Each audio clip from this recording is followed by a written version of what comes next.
The Wizard King and the Demon Child. Once upon a time there lived a king and his two sons. His wife remarried and left her two sons in his care. One day, her eldest would become king, so she thought. The king was a great wizard. Well, not really. In his mind and heart he wanted to be, but the responsibilities of running a kingdom and raising two future kings was overwhelming, and he didn't have much time to study. His youngest son aspired to be a wizard and spent most of his free time studying magic. Jamie's older brother was training to be a knight, and from there aspired to become a paladin. Eric had a good heart, but he was easily influenced and a bit naive. Both brothers were relatively sheltered most of their life. Once their mother left, however, their father couldn't keep his eye on them as closely and let them roam a little. Jamie fell in love with a fair-skinned elf, which most elves are. They were together for some time, and after the king's approval, married. They had a son, a half-elf, half-human, and named him Garrett.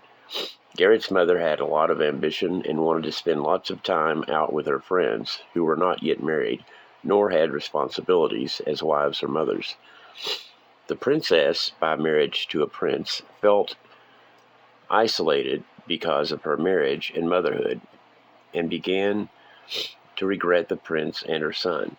"I'm sorry, but I'm tired of being cooped up in this castle all day taking care of a crying baby. All of my friends are out having fun," she complained. "What did you think married life would be like?" said the prince. "I can't take it anymore. I need to get away for a while." "You have the whole kingdom." "Not yet. You're not the king, and you're only a second if for some reason your brother doesn't take the throne, and he has no intentions of getting married. He's just real picky." "So you're saying you're not? I'm nothing special?" "I didn't say that. You're putting words in my mouth. I have to go." She and Jamie eventually divorced, and he was devastated. Garrett was still a baby and spent a lot of time with his grandparents and uncle. Sometimes he would spend weeks at a time living with his grandmother. Meanwhile, Eric was dating lots of women, but couldn't find the right one. One girl was very aggressive and would always be where he was. Her name was Zariel. Zariel had a daughter, Zethra, who was a year older than Garrett. They spent lots of time together as friends. Zariel took her time, choosing a time that was right. She waited until Eric trusted her before she shared her feelings. They started dating, and for a time everything was perfect, but only because Zariel was holding her true self and biding her time. Unbeknownst to the prince, Zariel was planning on getting rid of the king so that Eric would become king. Then while Eric was in mourning over his father's death, she would comfort him and become his wife. Then she planned on getting rid of Jamie and any heirs so she could wrest power from Eric and rule. That was the plan, at least. During this time, Jamie fell in love with a human girl, or at least she seemed to be human. They got married right away and had a little boy named Jacob. Jake was 4 years younger than Garrett. Zariel was very bossy, and the king was suspicious of her. He warned Eric about her, to not become serious with her. Eric couldn't believe Zariel had bad intentions, but he did realize that she was overbearing and impatient, and her daughter Zethra was unruly and not very well behaved, a literal demon child. Needless to say, Zariel was not invited over to the castle very often, but she always found a way to invite herself over anyway. Zariel began to hate Eric's family and friends, much like Garrett's mother had treated Jamie. Zariel wanted to get Eric away from his family so she could manipulate him in isolation. She made him feel guilty for wanting to spend time with them, and so Eric was often away from them. 2 years after Jake was born, Jamie and Mallory had a daughter named Jocelyn. When Angelica found out that Jamie had remarried and now had 2 children, she became jealous.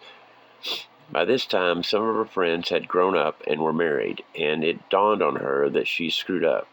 She just saw Mallory as a replacement for her and didn't really believe that Jamie truly loved Mallory, that she was just his rebound. She began to ask Garrett to live with her instead of Jamie. She would buy Garrett things and treat him as an actual son for once. "If Jamie won't leave Mallory for me, then I need to find a way to get rid of her," she thought, but never went through with it. They were just thoughts of jealousy, but would have an impact later on. One day, to her surprise, she ran into Zariel. Angelica expressed to her how she felt after Zariel told her about Jamie's children. "I need a way to change Jamie's mind. He has to leave her." "You need my help," said Zariel. "This would help her plan out of taking over the kingdom. Have you ever heard of Lolth?" "Of course. She's the goddess of the Drow, the enemies of elves. Why?" "What are you suggesting?" "I know Lolth personally." "How could you? You're as mortal as I am." "No, I am not even human. And neither is Zethra. She's Cambion, half fiend." "Her father was a demon?" "No, he was a human." "If she's half fiend, then how could her father be human? Unless... Oh, you're... Yes, I rule Avernus. That's how I know Lolth." "So, you don't love the prince. You want the kingdom." "Yes, but you could have had it if you had stayed. Lolth can make you very powerful, but you'd have to become Drow." "Huh. I will see her then. Tonight is a full moon. Wait outside your home. She will come." That night, Angelica waited outside. Garrett was at the castle with his father. "I hear you want to become powerful," said Lolth. "Yes, I messed up my chance of possibly becoming queen." "Queen? You will become queen of your own kingdom. You will have an army, and you will wage war against your ex-husband, the king." "Jamie's not the king." "Not yet, but very soon. Zariel and I have a plan. The current king, the heir, and Jamie's family will soon be out of the picture." "Then why can't I go to Jamie then?" "He will be distressed and may blame you. He will blame everyone and will fight everyone. Be prepared." "But how? I have no army. I have no power or kingdom." "If you will serve me, I will make you a queen of the Drow. All Drow will obey you, as will all spiders. You will be crowned the Spider Queen of the Underdark. The only connection to Jamie will be your son."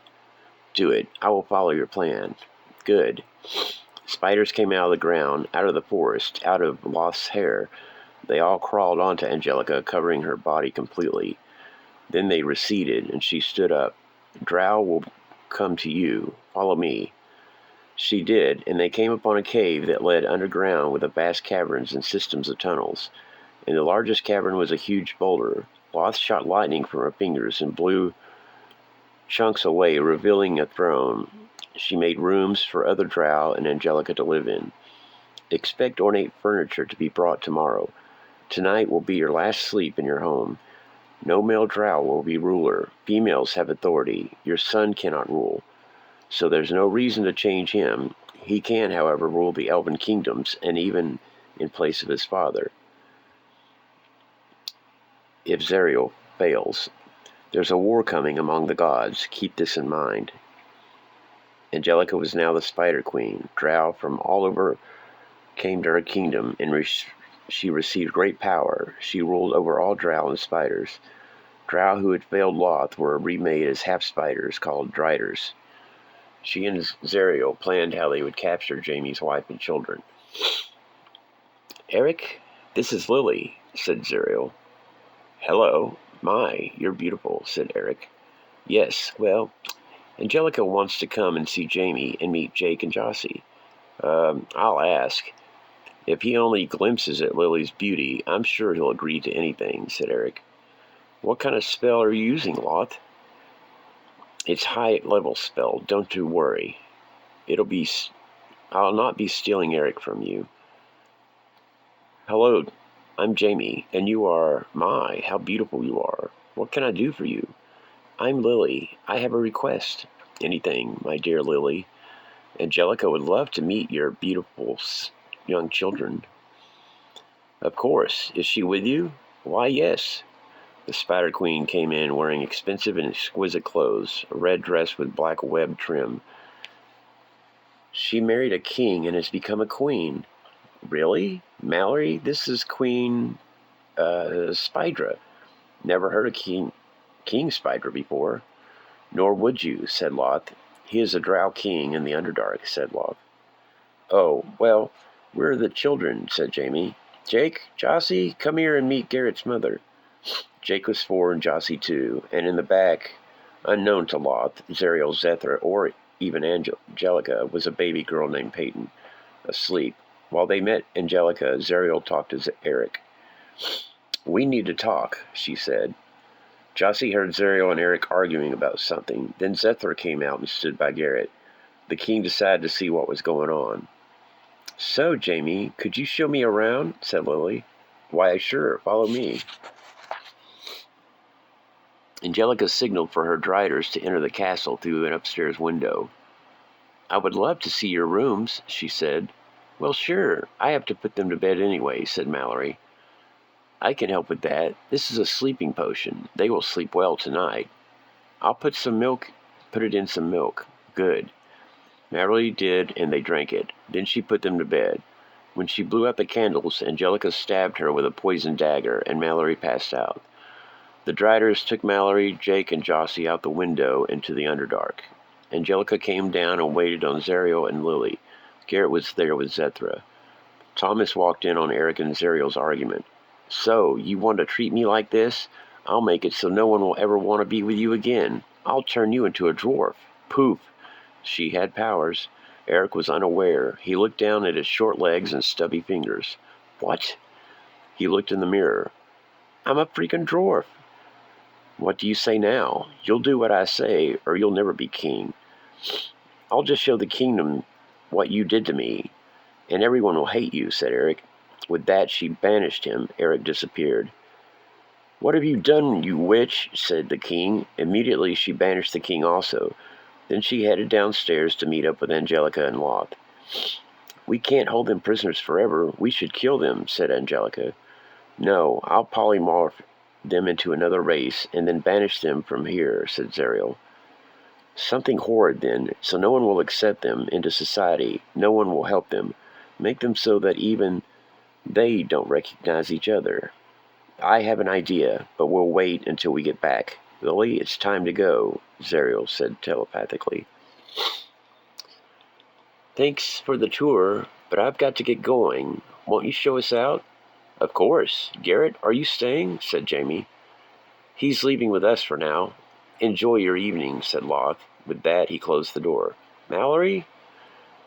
"Let's get back before he realizes they're missing," said Zariel. And so when they arrived, the Spider Queen said, "Well, what shall we turn the children into?" "I have an idea," said Zariel. "Bamf! A Githyanki and an Org?" said Angelica. "Yes." Then she banished them. "Now what about Mallory?" "I have an idea for her too. She'll be raving mad when she finds out." "No, just a raven." "Huh?" "Bamf, a raven."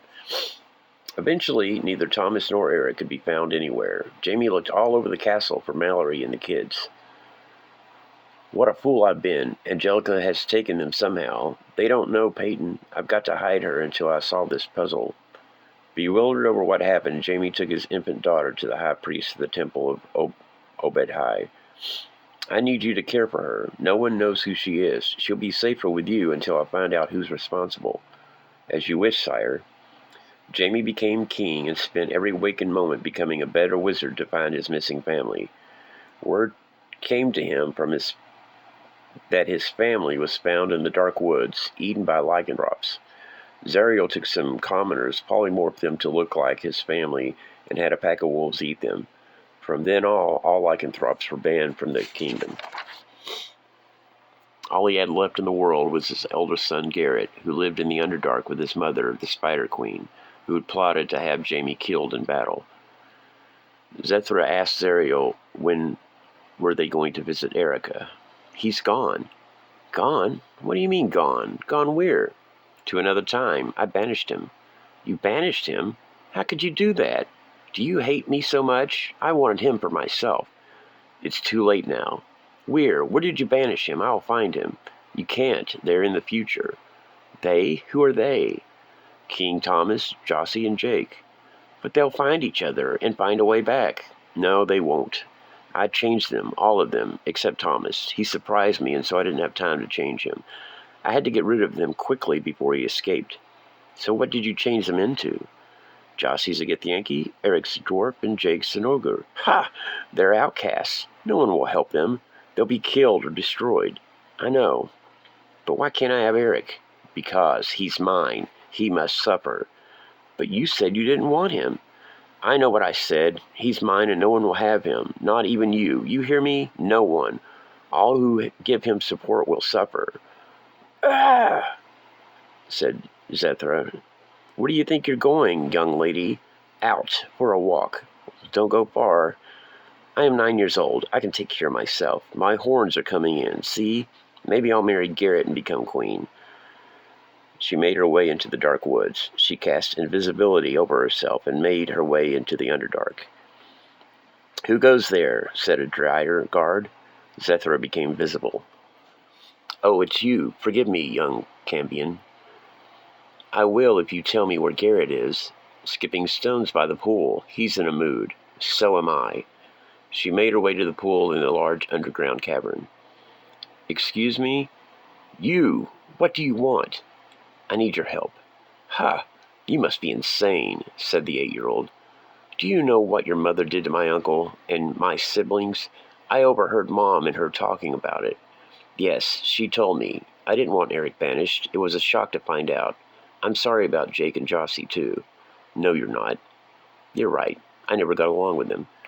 Why do you care what happens to Eric anyway? All he and Zariel ever did was fight. I loved him. Loved him? What, are you sick? No, why would you say that? Because you wanted him the way your mother had him. I've watched you. Don't be stupid. Not in that way, you moron. But I did love him. No one has ever cared for me before. He's always nice to me. Not even Mother loves me like he did. That's what dads do. They love, even when you're bad. But you wouldn't know that. You don't have a dad. I know. I need to get him back. I don't know how. Ask your mother. She might suspect something. Your mother and her are best friends right now. Mom's not using her like she does everyone else. You'll have to word it right. Don't you know how to get your way with people? No, I'm not evil like you. Really? Then why do you live here in the Underdark with the Drow? Drow are evil elves, you know. I have to live here. Dad's losing his mind. He can't take care of me. He's mad enough to take on the Drow, even Zariel.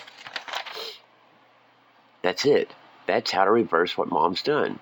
What do you mean? A team-up. I'll team up with your dad and fight Mom. My dad will never team up with you. Get me an audience with Loth. Why can't your mom? Are you stupid? I can't let my mom know I'm planning to use your dad against her. That's true. Okay, I'll see what I can do, but don't expect a lot. Garrett went to Angelica. She what? She wants an audience with Loth. Why? She wants to become a witch or something. She wants to be more powerful. Her mother thinks she's too young and won't help her. She believes Zariel will turn on us. If she does, we'll have Zethra as an ally. Yes, that would cause problems. Okay, I'll call Loth.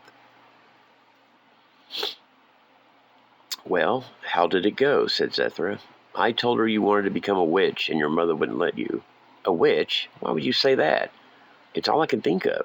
Well, we'll make it work. Later. Who's there? Garrett, is that you? Said Zethra. No, I am Loth. You seek the power of a witch. I can't grant that to you, but I know of one powerful witch who can. This is a summoning stone. Just throw it to the ground and she'll appear. Who is this great witch? She is looking for an apprentice. Do as she says, and you will indeed be powerful. Loth vanished in red smoke. All that remained was a white stone on the floor. Zethra picked it up and threw it to the ground. It transformed into a witch with red robes. Hello, I am Talzin. I seek a disciple, an apprentice of wild power, wild magic. I see you seek the power of the witch. Yes. And what's the reason you want to become a witch? My mother is very powerful. The person that I love, she banished to another time, and I want the power not only to find him, but to be able to defeat her. I see. In order to pursue him, you must first become very powerful. The magic your mother uses is at a very high level, but my power is superior to hers, honed on the wild beasts of Dathomir. I will grant you membership into our coven. When you lay on your bed at night, and only at night, speak my name, and I will open a gate so that you may come to where I am. You will learn from me during the night. During the day you will train physically. Others will join you. You will become one of the Night Sisters. I will have sisters? How? Not blood sisters, but magic sisters, coven sisters, members. Oh, like a club. And you're their leader? I have served as both the shaman and the clan mother of our tribe for many years. Through my hands and eyes, the spirits have maintained their hold on our realm. It's a core truth of the Night Sisters that the spirit plane exists parallel to our own. It's inhabited by the essences of animals, nature's forces, and our own ancestors. Yet it's ruled by the manifestations of female and male energy. A shaman of the Night Sisters can cross the valleys of death and dreams to carry messages between the spiritual and physical worlds. How did you become a shaman? Now, this is all from a book. I'll have to tell you later. I can't remember it. The spirits first called upon me as I lay cold and trembling, struck with a fatal affliction while birthing my first daughter. It was at that moment, suspended between life and death, and bathed in the light of Dathomir's 4 moons, that I saw clearly the matching of landscapes in both realms. It was then that I grasped how living beings are but fleshly physical shadows of the spirits, and their spirits live on after their flesh has been cast aside. So I passed the challenge. The spirits restored my health, and I willingly became their conduit. The spirits pull upon the folds of my robe as I walk, and echo beneath my voice when I speak. I will send my daughter Talia. She will train you hand-to-hand combat and weapons. Then tomorrow night, speak my name and come to Dathomir. But what is your name? Just Talzin? Mother Talzin. I will become more of a mother to you than your own. Later, when she sends Zariel with Boba Fett, she will secretly be helping Zethra and the Outcasts to stop Zariel. The next morning, that's a future thing. Zethra, there's some strange-looking girl here to see you. Go outside. Yes, Mother. Oh, hello. You must be Talia.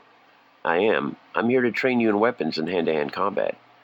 We can train in the dark woods. No one will bother us there. Good. Let's go. Talia trained Zethra all day. She taught her how to punch, kick, and throw, how to use her elbows, knees, head, and even bite. She showed her all the weak and vital spots of a person to bring them down easier, and where to strike in order to kill them quickly. She trained her with the dagger, short sword, and short bow. I'll be back tomorrow. Every day you must practice the things I have shown you. Tomorrow will be stretches and strength training. You have to be in excellent shape to become a Night Sister. Many of our clan work and serve others. Some are assassins, bodyguards, warriors, and spellcasters. My sister Asajj works for the Count of Serrano, and my brother serves as a Dark Lord of the Sith. You have great power and purpose. Mother Talzin can show you how to use that power to attain godhood. Zethra went home and tired and beat. Home so soon? You look worn out, said Zariel. I am. I'm going to bed early. She did. While her body rested, her mind was transported to Dathomir. Welcome. You can come here through astral projection. Talia told me about her sister working for a count and her brother working for a Dark Lord of the Sith. What are the Sith? I've never heard of such things. Other groups, like those of the Sith, use strange, cold terms to describe the work of the spirits. They talk of the unifying force and the living force, or of the dark side. We must forgive their ignorance, for they are not shamans. Their leaders cannot understand such concepts without enduring trial such as mine. There is no need to separate what they call the living force from the unifying force. Both are manifestations of the twin deities, and both are vibrantly, overwhelmingly alive. This classification of light and dark side is also misguided. Is it evil to kill? Would those who answer yes be satisfied if predators starved so grazers could strip that don't make sense. But anyways, could strip the land unopposed only to die amid famine? Oh, okay. So would they be satisfied if predators starved so that grazers could strip the land? We Night Sisters know that this to be the essence of life. But even some of our witch clans have made the same error by ignoring those spirit voices that call for blood and labeling them as evil. The dark side is the language of outsiders and the foolish. Our abilities were bestowed by the spirits. The winged goddess and the fanged god bestowed the passive and aggressive energies that animate every creature and allow each to draw a breath. Would you choose to deny yourself? Do not limit your scope by obeying artificial rules. So, I've never seen spirits, but I've heard others making use of them. I have a shaman's eyes, and I have seen the proof. I have watched the spirits travel from one realm to another by means of a smoky tether that is anchored in our forests. So, Dathomir, it looks very much like my own home. It is your home, but I am its future. Many people are drawn to Dathomir. It's very magical. For example, the packs of the Roquari, which hunt in the scrub fringe of the tar pits, are the primitive descendants of intelligent beings called the Qua. They once held the favor of the spirits. The Qua built infinity gates to travel to other stars, but their machines created unnatural voids and wounded Dathomir. Angry, the spirits summoned the Rakatan Empire to demolish the Qua. The spirits forced the Qua back to their animal state so they might never again work technology. What's technology? Unnatural mechanicals. Your gnomes achieve such, but in the galaxy there are those who achieved artificial life. It's considered an abomination to some, such as the Yuzhangbang, who go about destroying such abominations. So many others are drawn here because we are pure in nature. Over the millennia, the spirits call many other groups to Dathomir for purposes of their own. The Paitians came and made their homes here, and had many children. So too did the Sith. They recognized the raw power of Dathomir, but could not perceive its true shape. Many years after the Sith abandoned Dathomir academies, the Jedi exiled one of their own to this world. Her name was Ayla, the mother of all witches. Ayla held the favor of the spirits, and her daughters became the first crafters of spirit-willed magics. Few visitors have come to Dathomir of late. The Night Sisters are spread throughout the galaxy after unified the clans following the defeat of Mother Zalem. By performing missions and services for others, we are making the galaxy aware of our ways and enforcing the will of the spirits. I've been called evil, and so my mother has been called evil also. But you don't believe in evil? The writings of Ayla teach us that those who choose ignorance will never know greatness, and those who fear death will never achieve power. But after Ayla's death, some of her daughters added to Ayla's words by introducing good and evil. They claimed Ayla had espoused this blasphemy during the last moments of her life. These witches called this altered text the Book of Law. Those who rejected the altered text and held true to Ayla's teachings became the first Night Sisters. Our Night Sister ancestors were banished from the home clans for their beliefs. But among their fellow believers, they restored the text in its original format to balance the physical and spiritual realm. They named their volume the Book of Shadows. Now you have much to learn, but what I have spoken today few outsiders know. You need rest for tomorrow's training. A warrior needs a sharp mind as well as a strong body. Ask Talia about living weapons. Living weapons? And with that, Zethra was back in her bed asleep.